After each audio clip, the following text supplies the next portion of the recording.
psychological abuse, economic abuse, tech abuse, physical. What teenagers are being taught is changing.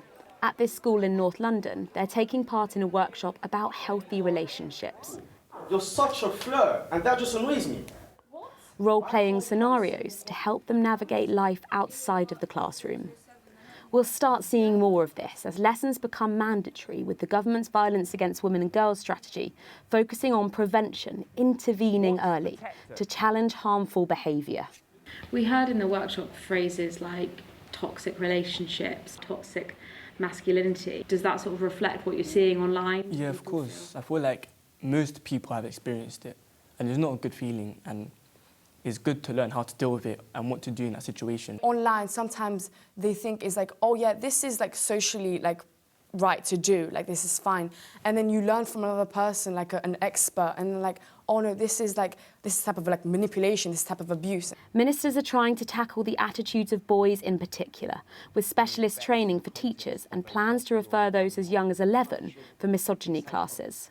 And outside of the classroom too, working with tech companies to clamp down on image-based abuse.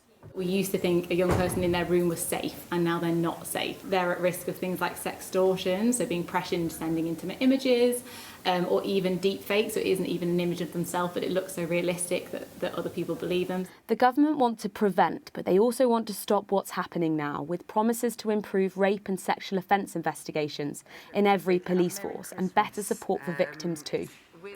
This strategy is different. It deploys the full power of the state across national government and local government. It is a call from a government that recognises this as a national emergency. This is a strategy that's been highly anticipated and long delayed. It comes with the aim of halving violence against women and girls in a decade.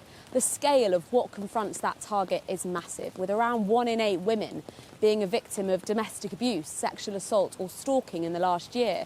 And while the intention to tackle it has been broadly welcomed, there are concerns.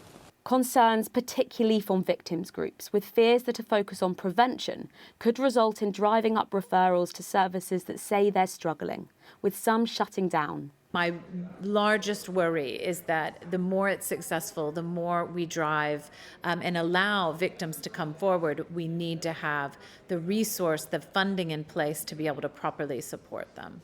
Every emotion in this room is valid. This is a new approach for changing times, but still familiar questions remain about funding, resources and the scale of the problem. Mollie Malone, Sky News.